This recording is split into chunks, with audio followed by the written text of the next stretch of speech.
আফিয়া ছটপট করছে। সে দেখতে পেল তার চোখের সামনে কালো রঙের কিছু একটা, যা বিশাল, যেন আসমান অবধি পৌঁছেছে। এমন ভয়ানক চেহারা। এটা দেখে আফিয়ার চোখ বড় বড় হয়ে গেল। মুখ হাঁ করে জিহবা বের করে ফেলল। তার ভীষণ যন্ত্রণা হচ্ছে। তার রুহ বের করা হচ্ছে। গায়ের থেকে চামড়া টেনে তুললে যেমন যন্ত্রণা। কিছুক্ষণ পরই সে দেখল তাকে লোহার গরম শিকল দিয়ে বাঁধা হচ্ছে।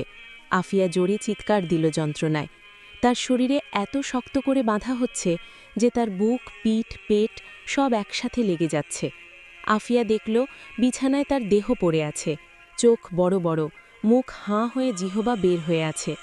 এবার আফিয়ার চুলের সাথে শিকল বাঁধা হলো, বেঁধে টানছে খুব জোরে।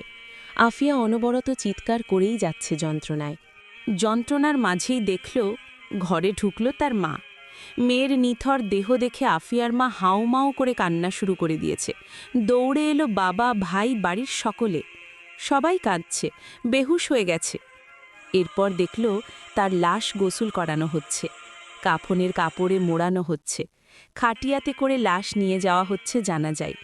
জানাজার নামাজ শেষে নিয়ে যাওয়া হচ্ছে কবরস্থানে, যেখানে মাটি খুঁড়ে রাখা ছিল।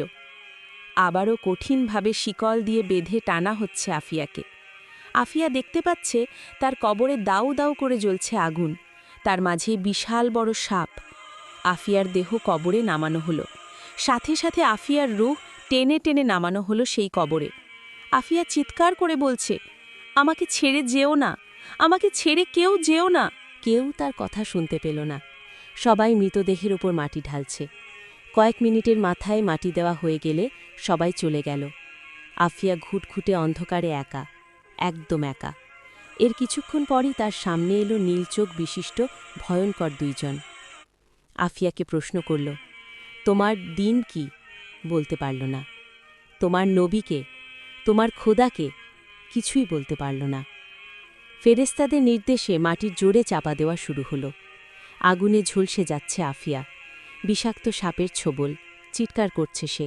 কেউ শুনছে না, কেউ না।